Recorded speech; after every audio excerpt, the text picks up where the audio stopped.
Hello and welcome to the YYC Soccer Podcast. My name is Jason Kmet and my co-host is Scott Strasser. Hi, Scott. Hey, Jason, how are you today? I'm pretty good. It's we're back to the Thursday evening recording schedule, which was kind of our norm last year during the summer and fall months. So actually, kind of feels good to be back on that Thursday night schedule. We've been kind of jumping around on different nights and everything, but this kind of feels somewhat familiar. It does, doesn't it? We're kind of returning to our regular routine. We're approaching the outdoor soccer season in the coming months. So yeah, it feels good to be back to our regular schedule, so to speak. And if you are a new listener to our podcast, Scott, could you tell us what the YYC Soccer Podcast is all about?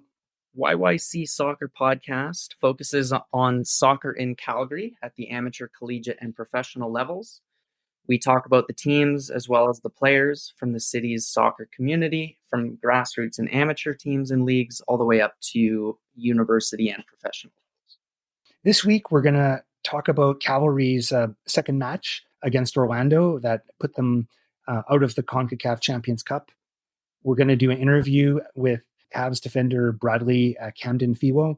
I think we're going to start with a big announcement that Scott made last week. So, Scott, why don't you take it away and I'll just let you explain. Sure. So last Friday, after sitting on this news for many months, I announced the upcoming publication of my book, which is called Come the Cavalry, Chronicling the History of Professional Soccer in Calgary. This is a project I originally intended to take on back in 2020, but the COVID-19 pandemic shelved it for a couple of years. And then in early 2022, I had some renewed motivation and started to work on it and ended up finishing it last summer. So I'm excited to finally announce it. I'm going to be publishing it this spring. I believe by June is the goal. And I'm just really excited to see it hit the shelves. So the book itself has 4 parts. The first section covers the teams that came and went in the 1980s. These would include the Calgary Boomers of the NASL, as well as the Calgary Mustangs of the short-lived Canadian Professional Soccer League, and then a couple of chapters about the Calgary Kickers and the Calgary Strikers, who played in the Canadian Soccer League. Part 2 is about the Calgary Storm and Mustangs, who played in the USL in the early 2000s. And then part 3 is actually about Foothills Soccer Club's PDL team and their journey starting in 2014 up until and including the championship season in 2018. And then the 4th part finishes with the arrival of Cavalry FC, their inaugural season in the Canadian Premier League, and then just finishing it off with all the stuff that has happened in the years since 2019. So this book, it took me 14 months to write, and it was a big project of mine that I'm just really excited to see come to fruition. I've had a chance to get a bit of a preview of the book, and I tweeted this out last week.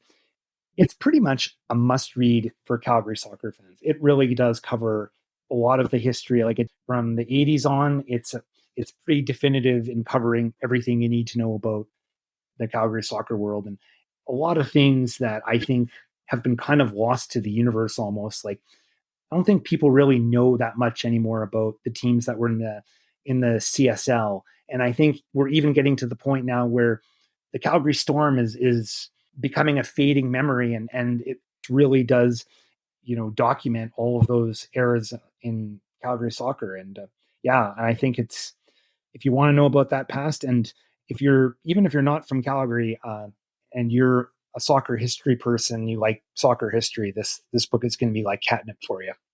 Yeah, I took the project on thinking that I would really just be writing about Cavalry FC and Foothills' PDL team, but I really wanted to go back at least to the Calgary Storm, because as many listeners of this podcast know, that's what brought the Wheeldon family to Calgary. Tommy Wheeldon Sr. was the head coach of the Calgary Storm in 2002 and 2003. Tommy Wheeldon Jr. came over to play for the team, ended up staying in the city to pursue his coaching career. So I really wanted to, at the very least, include the Storm's history. But in researching that, I learned more about the teams from the 80s and figured, well, maybe I can include some of the info about those teams as well. And that just led me down a rabbit hole that, caused me to learn some very interesting things about those teams. And I just had to include that stuff in there. So it's a pretty long book, I'm not going to lie. But yeah, like you said, if you're interested in sports history, soccer history, Calgary sports history, I think this is a really good option for you to read. Can't wait to release more info about it in the coming weeks. I think one of the things, especially in some of the earlier chapters when you start going into those teams in the 80s, how professional sport was just so different. Like, it is not what it is today. It was much more by the seat of your pants. It was not really huge companies, professional slick things. Yeah, it was kind of a lot of times just stuff was thrown together, wasn't it? It really was, and I mean, it seemed like the plan was, let's get a sponsor, let's get a certain number of fans to every game, and let's sell a certain amount of merchandise and concessions, and we'll be able to keep this team going. And as I learned, that really wasn't quite enough, especially when the results weren't going the right way, or when weather was poor, or there's all kinds of factors that led to the downfall of the various teams that have come and gone throughout Calgary's professional soccer history. Yeah, really interesting project, and I'm glad I took it on. It took a long time to finish, and I had to kind of keep myself going through parts of it. I definitely took a few breaks here and there, but no, it was kind of a bucket list goal of mine to write a book. So I'm really happy to have achieved that goal. We'll definitely keep everyone posted on the podcast about updates and how you'll be able to purchase it in the not too distant future. Yeah, I've received a few messages about that already. So I'm hoping it'll be available by June, which is, I think I've said that. But in terms of where you'll be able to find it, that's still very TBD. But hopefully I'll be able to reveal that in the coming weeks and months. Well, let's talk about the Calgary Soccer present now, and let's talk about the CONCACAF Champions League. So we had the return match between Cavalry and Orlando. It was down in Orlando, and yeah, it was a 3-1 loss for the Cavs, and they're out of the Champions Cup. Yeah, which is disappointing, but expected. I mean, they lost 6-1 on aggregate, so it was a pretty one-sided affair. But the second leg, despite Cavalry being on the road, it was a much better showing from them than when they were playing in Victoria the week prior. They obviously have Meyer Bevan's goal as a positive to take away from the 3-1 defeat. But I honestly think holding Orlando from scoring until the second half was a bigger positive. I do think we could tell that Orlando maybe wasn't fielding their strongest 11 in the first half. I have a feeling they had at least one eye on their match that was a few days later against Inter Miami. And you could tell with a few of their second half subs like Nicolas Ladero and Facundo Torres that Cavalry probably wasn't going to be able to hold on forever. So it wasn't too much of a surprise when Orlando made it 1-0 in the first few minutes of the second half. But still, their response was really positive, wasn't it? Yeah, I think it was overall about as positive as losing 3-1 and losing 6-1 on aggregate. About as positive as that could be. It was you could see progression in the development of the team. That they were definitely, they looked more together than that first match, and it was expected. Still disappointing. You always kind of thought, geez, it would be nice to see them make it to another round, but it's there's a lot of positives to take out of it, and it was an interesting experience, and hopefully we get a chance to see them in this tournament again. Yeah, it should be a goal of Cavalry every year, right? To qualify for this tournament, either by winning the regular season title or winning the playoff championship. They've been contenders pretty much throughout their history, so should be a valid objective pretty much every season. In terms of other things I wanted to mention about this game, we did see a couple of Cavalry players make their debuts, getting subbed in the second half. So there was Lucas Diaz who came on. Leighton Brooks as well got a few minutes toward the end of the second half. Didn't see a lot from either of those guys, but obviously, it's a tough situation to come in, but open to. It's good to see that they're fit and ready to play, and I'm curious to see how they fare when the regular season gets going. And I think this squad that Cavalry has put together is probably even stronger than last year's. Time will tell, but player for player, it seems like a really put together team. So we mentioned in our last episode, these two games were basically Cavalry's first two preseason matches, and it's probably the best team they've ever gone up against. A very strong MLS side with a couple of big international names, guys like Nico Lodero. I'm curious to see how Cavalry fares against the CPL opposition. Yeah, every CPL team has been announcing some smart signings in recent weeks. It feels like nobody really strikes me as a team that's weaker than last year, or that is probably going to struggle to be at the very least a playoff contender. So should be a really exciting CPL season. Last year was great. I think this year could be even better in terms of parity, competitiveness, excitement. Can't wait to see it get going. I don't think I've ever been as interested to see how some of these opposition teams are going to fare. Like some of the signings in Halifax and Ottawa and Winnipeg. It could be really interesting what happens there and what they put together. I don't know. I think, you look for a team like Winnipeg, like they've been non-playoff team all these years. Can they figure out a way to pull it out? And they signed some interesting people. So we'll see. Definitely. Getting back to the Cavs and Champions Cup.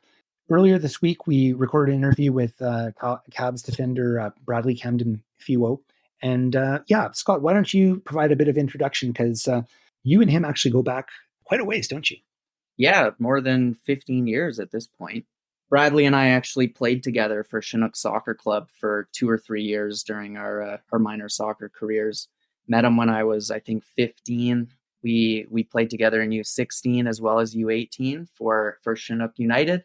Actually used to carpool to our 5:45 a.m. practices back in the day. So this was definitely the longest conversation I've had with him since we probably finished our final U18 season. So it was pretty awesome to connect again. I did chat briefly with him a few times last year when he came back to join Cavalry.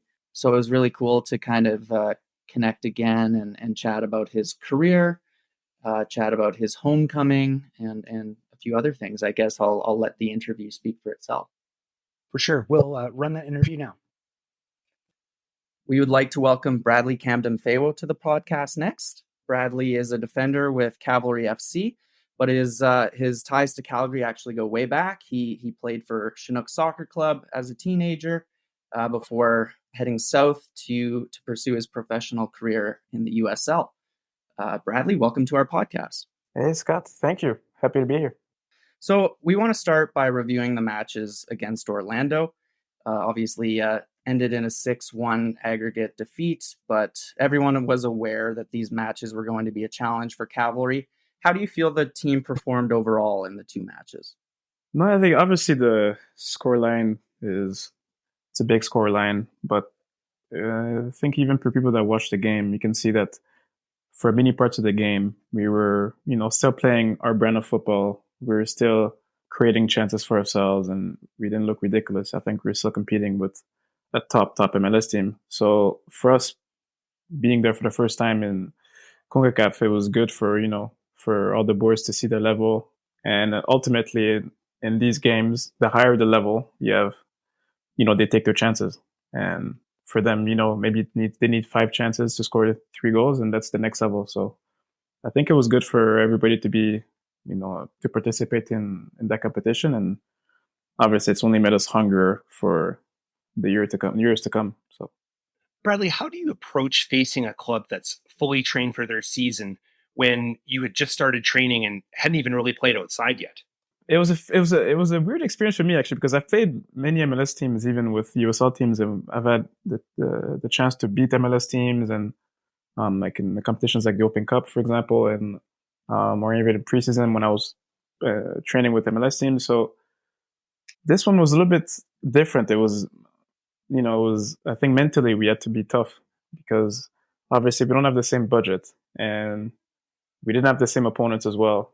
For us, the mentality of what we came in was, we're at the end of the day, no matter what, it's a game of football. So I think obviously with the preparation and the budget, they have to be playing those big teams before our match. They have, a good preparation, but for us, we try to not really look into that and just say, okay, we're going to focus on what we can control and give it everything we have.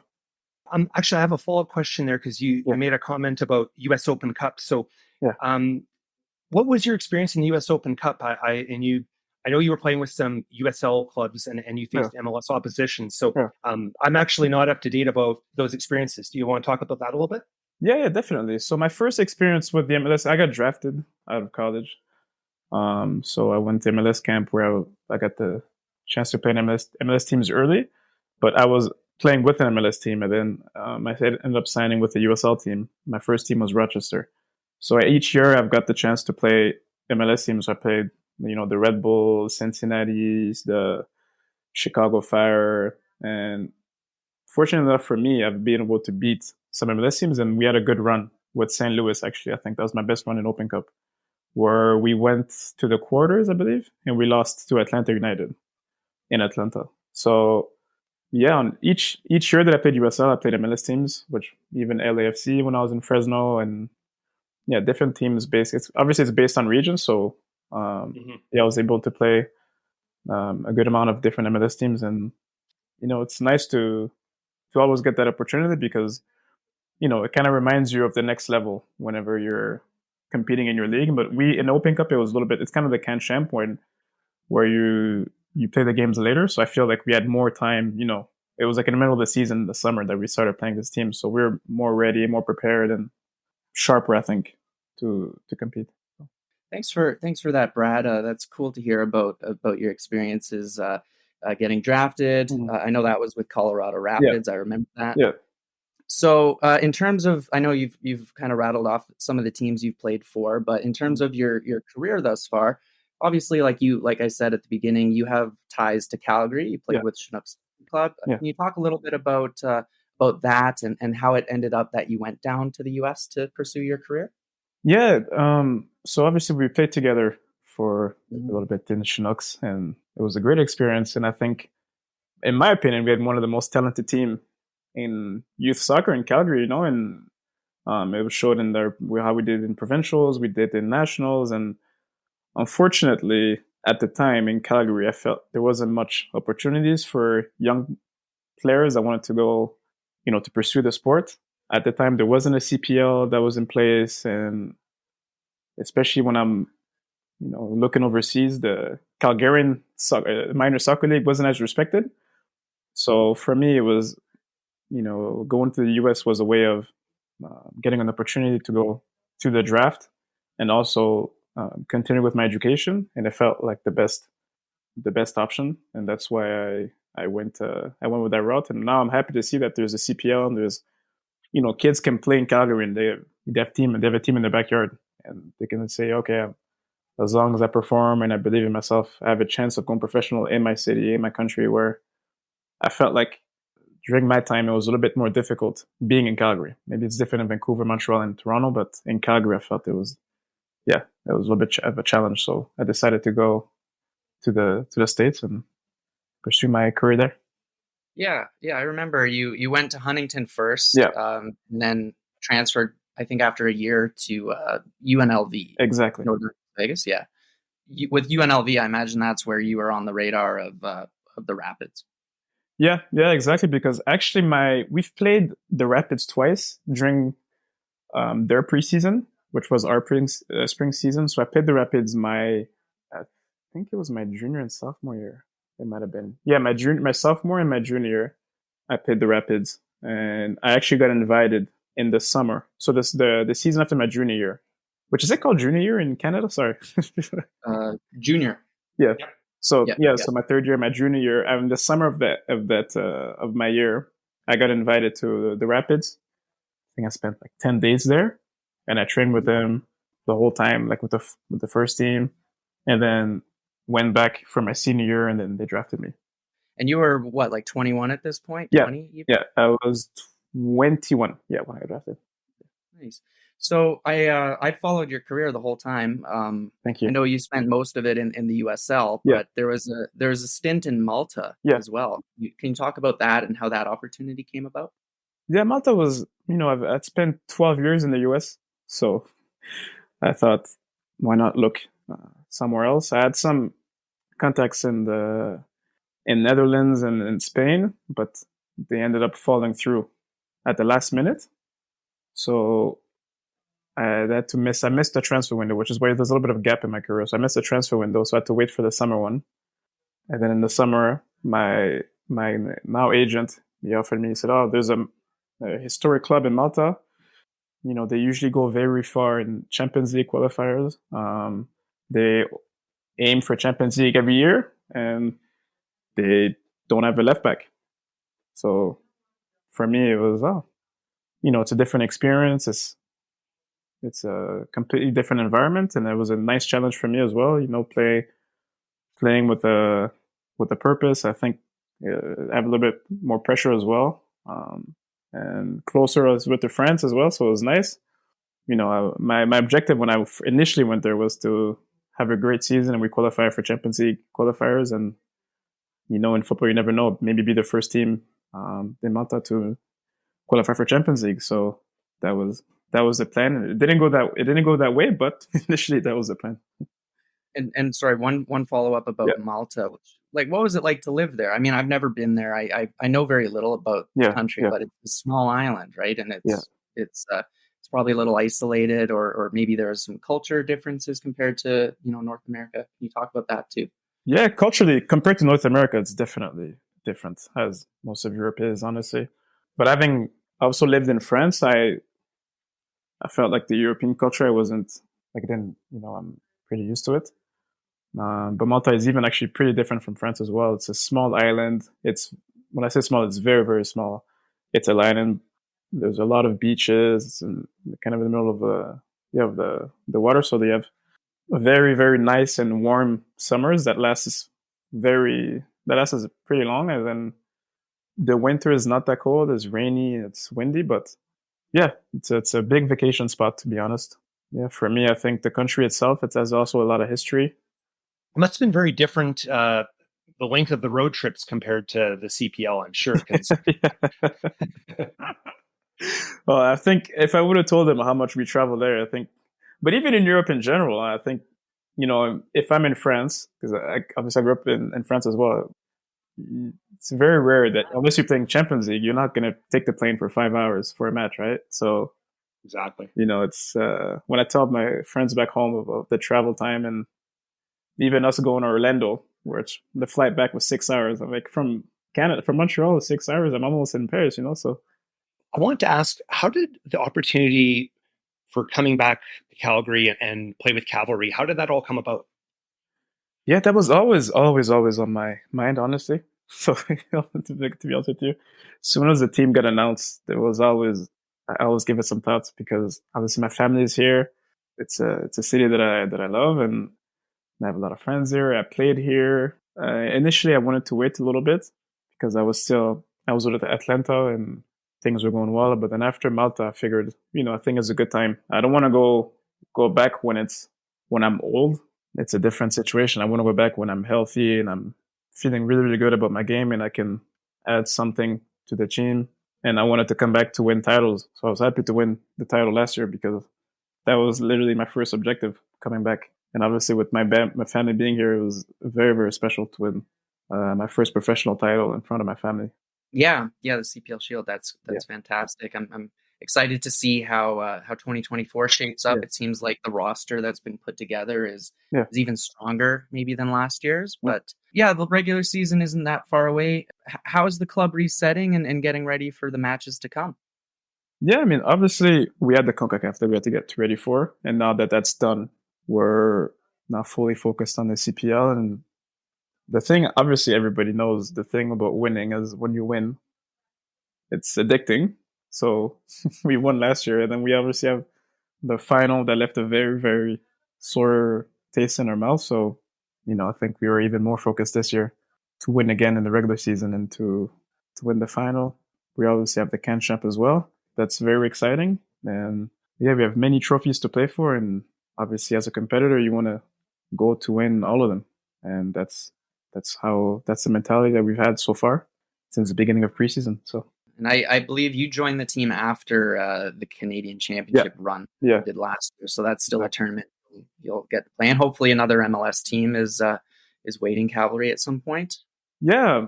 Obviously, we have Vancouver FC first. So that's going to be, it's going to be our number one focus. And then we have to, to give our attention to Vancouver. We have to give our attention as well to the opening of our season. And then once we take care of that, we will see. But yeah, for me, it's very exciting because I didn't get to play last year. I watched the game, but I wasn't able to be a part of it. So I'm very excited to be able to represent Cavalry in this competition as well. We already talked a little bit about how you've played professionally in the US and in Malta, but what are some of the unique challenges presented in the CPL that you realized in your first year? I guess travel's an obvious one, but was there anything else that really jumped out at you? Sort of unique about this league that would be different from your other pro experiences? I wouldn't say it was a challenge, but I think what's very unique is how many young Canadians I've been able to play against and how much talent there is in the league. I think it's a great league to give a platform for Canadians. Yeah, I think I was almost surprised because I always believed that Canadians were very talented and they would just lack the platform. And then now I was actually almost surprised of how much more talent there is than I thought, and I think it's been shown in the players that have moved on, we have even just the players from Calgary that have moved on. Obviously it was before my time, but I heard about him. We have Mo Farsi who just won the MLS. We have, again, before my time, I heard about him as well. We have Waterman. Yeah. Who went to Montreal. We have players like my teammate, who I think is a huge talent, Gote. He's in French second division. We have Willie that left. We have Victor that left. So I think it's a testament of the league, and it's a testament of the quality that young Canadians have. All we were missing, honestly, I think was a league like now. And like I was saying when I was playing with Scotty, I think if we were almost unlucky because if our team had that league now, I think a lot of my teammates at Chinooks would have been playing professional right now and probably would have moved on even to big leagues and big teams. So yeah, I think from my experience in Malta, in the US, and now in Canada, I think that's one of my biggest. That's one of the things I noticed the most is the talent that's in Canada, and now thankfully we have a league to show it for it. So, it's been huge, and we've seen with the arrival of like League One, Alberta as well, which is kind of like a pipeline for it. It's great. You see the development, and I remember I watched like a tier 2-3 game a few years ago, U16, and I asked a parent, "This must be tier 1, right?" And he said, "No, it's tier 2-3," and just the way they were putting the ball around. Wow, exactly. And even obviously, I'm working now again with Chinooks, and we had a meeting with CMSA, and they're saying, in Calgary, soccer is the most played sport in the youth, and that's if you think about it, you think, it should be hockey probably or lacrosse, I don't know, but no, it's soccer. So it's showing that there's a real love for the game in Calgary, and I know there's a real love for the game in Canada, and I think all we're lacking is the platform and the opportunities. So now that it's building, I just hope that the league only gets stronger, bigger, and more teams join. There's more covering of it, and it's thanks to people like you guys, that are helping young players and players in general, like myself, to achieve their dreams. And I think as well now we're all missing just a women's professional league as well. I know there's talks with Project 8, but that's I think also the next step for Canadian soccer players. Absolutely, yeah. We're coming toward the end of our interview here. Something you touched upon, which is the level growing in Canada at all levels. We've noticed that with the CPL as well. Every year, the CPL seems to be a little bit stronger than the year before. Cavalry has consistently been, a top team in the league, along with Forge. Pacific has had their years as well. How do you feel?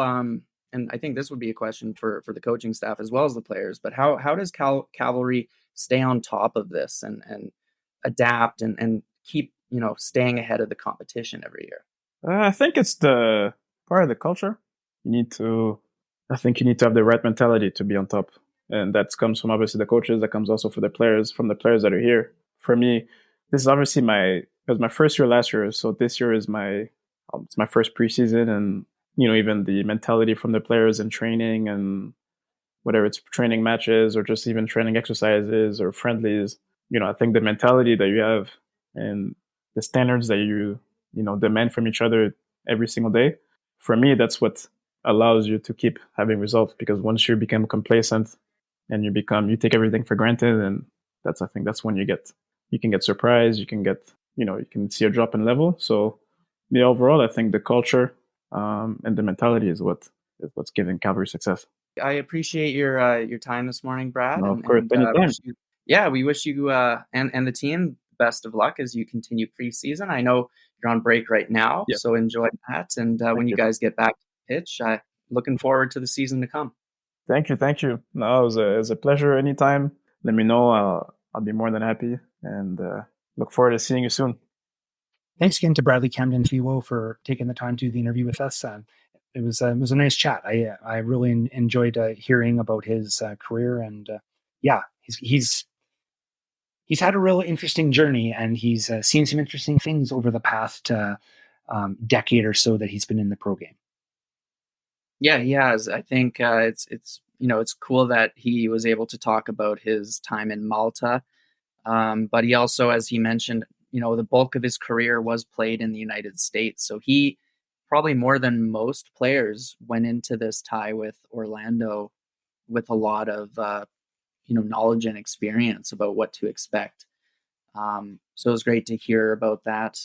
He had a really solid first season with Cavalry. I felt he kind of nailed down the starting role at left back, and like I said at the beginning, happy to have reconnected with a former teammate of mine. Let's continue on with some Cavalry news. So there was an announcement this week regarding the Cavs' new technical director and assistant coach that's replacing Leon Hapgood. Scott, were you surprised by the selection? No, I wasn't surprised at all. So it's former Cavalry defender and Foothills TD Jay Wheeldon. So when we were talking about who might replace Leon Hapgood a few episodes back, Jay Wheeldon was the first name that came to my mind. Definitely wasn't much of a shock. He's been at arm's length from Cavalry since retiring after the 2020 Island Games, and he took on I think it was the TD position at Foothills. I feel like I've seen him at almost every Cavalry game I've been to. So he's obviously been involved throughout the last couple of seasons, even though he's been more hands-on with Foothills and getting League One going last year. But no, zero surprise to see him appointed in this position. Yeah, and I think I would agree with that. It seemed like kind of the obvious choice, and I think that he's got a lot of familiarity with everything happening with the team already. So it should be a pretty seamless fit, I would think. Yeah, and he's coming in after coaching the USL 2 level and then League One Alberta last year, and he's got his coaching badges, right? So Tommy Wheeldon Jr. back in 2019, when he talked about why he signed him as a player, I remember him saying that it was akin to having a second coach or having a coach out there on the field. Now it's the Wheeldon brothers on the sidelines together. I don't know if that's happened at the CPL level before in terms of siblings coaching alongside each other. But it's, that alone it's a cool story. This now means that, Tommy Wheeldon Jr., Tommy Wheeldon Sr., and Jay Wheeldon have all coached professional soccer teams. So that's kind of neat. Seems like the family business. Definitely. In previous episodes, we talked about Canada's men's U20 team. And I think when we recorded the last podcast, they were going into their do or die game against Trinidad and Tobago. and they were able to pull up the victory 3-0, and that means that they're going to be going to the CONCACAF Championship in July. Yeah, that's pretty great for Christian Greco-Taylor. He played his role right in those 3 matches, and they'll be going to Mexico. He's another player. Could he be a valid like CPL level player at some point? I mean, he's been with Whitecaps 2 for a year or more. So, he seems like maybe the kind of player that could potentially get a loan out or something like that, because he played a fair bit with Whitecaps 2 last year, and maybe if they want to expose him to a different environment or something like that. Certainly, we've seen all of the Canadian MLS teams loan out players. I could imagine a scenario where that could be possible. I don't know. I haven't heard anything, but I could imagine that being a possibility. Yeah, because is it Gareth Smith-Doyle is no longer with the club, right, for this year? No, he's not. And one of the things I noticed, I was looking through the roster, and as far as I can tell right now, they only have 2 players that qualify under that U21 rule for Canadians, and that's Mael Henry and Michael Harms. So they are going to need to add at least one more U21 player, because even if you said, well, Mael Henry is going to play more than enough minutes to cover that, you still need to have 3 U21 Canadians on your roster. So they're going to have to add somebody in before the season starts. Yeah, that's a really good point. Also, I wanted to bring up this topic, which I think is really interesting. This past week, quite a few high school athletes all across North America announced where they were going to be attending post-secondary school this upcoming fall. And that was the same here in Calgary. There were many high school students that announced where they're going to be playing their university soccer, and lots of players playing throughout Canada. But what really caught my attention was what's going on at the University of Maine. 3 Calgarians announced commitments to the University of Maine soccer team this week, and it was Aja Turner, Olivia Grisdale, and Emma Nicholson.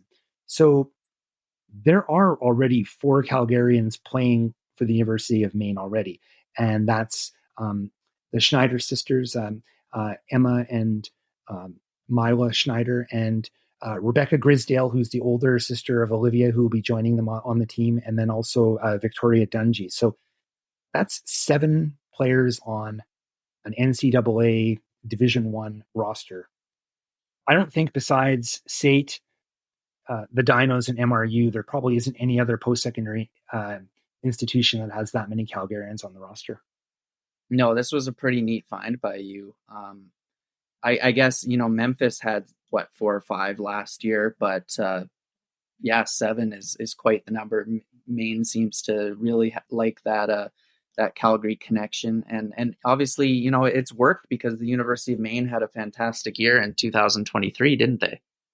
Yeah, they made the tournament for the first time, and I think from what I was following along, it seemed to be pretty clear it was the best year they've had in their history. So yeah, it's a program on the rise. It's not like Memphis, which is a top 25 team and a perennial powerhouse, but they're definitely on the upward swing for sure.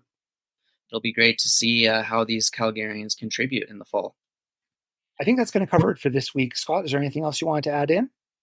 No, not particularly. I know it was another pretty Cavalry-centric episode. Quite a few of ours have been, simply because other leagues and teams aren't really doing as much or aren't in competition at the moment. But I'm excited. We have some, like I said at the beginning of the episode, the outdoor soccer season is fast approaching. We also have the upcoming futsal national championships happening again. I think that's in April. So mid-April, yeah. So lots of topics for our podcast to cover in the weeks to come. I'm excited to delve into it. Yeah, me too. So thank you for listening to the YYC Soccer Podcast. You can subscribe to this podcast using all the usual podcasting platforms. You can head over to our website at yycsoccer.com for more information about how to subscribe or to leave a question or comment. You can follow us on Twitter at YYC Soccer 403. Thanks for listening.